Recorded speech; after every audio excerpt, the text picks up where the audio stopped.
woke to the sound of my name. It was distant, but nothing grabs you quicker than the sound of your own name. It was night and I was still in bed, but my room had grown cold. I felt a breeze. I looked over to find my bedroom window was open. I knew I hadn't opened it. I got out from under my warm covers and began to approach my window. I was going to close it and lock it down, but before I had made it halfway across my room, I heard my name again. It was my mother's voice.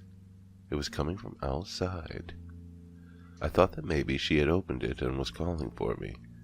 I was still groggy from sleep, so this theory seemed sound to me. I walked more comfortably towards the window, now knowing that my mom was out there. I was often scared easily at that age, but her voice calmed me. I poked my head out of the window and looked about. My room was on the ground floor, and my window faced the woods behind my house. I soon realized that my mom's voice was coming from the forest. I heard her call my name, followed by the words, "Help me!" I became panicked. My mom was hurt out there and needed my help. It was just the two of us since my father had ran off a few years ago. I jumped up from my window and ran into the woods. I followed the voice that continued to cry for my help.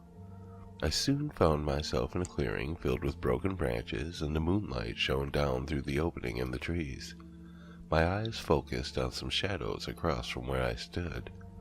The voice had come from there the last time it cried out. Something shifted within the shadows. I caught the slightest flash of pale skin. I looked closer and soon made out a huge mouth, glowing eyes, like a possum when you point a flashlight at them, and horns. The voice of my mom came again, though this time there was something off about the voice. It had a growl behind the words. It was not my mother. I instantly turned and ran back towards my house at full speed.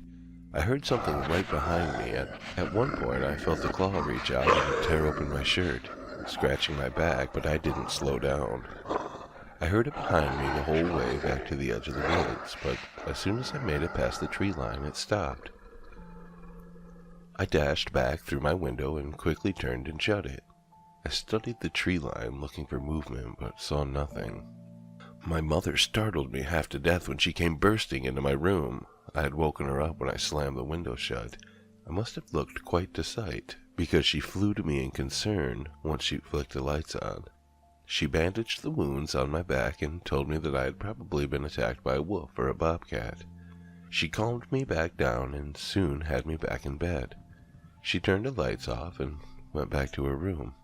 I started to drift off back to sleep, convinced I had just had a bad dream, when I heard my mom's voice calling my name from outside again.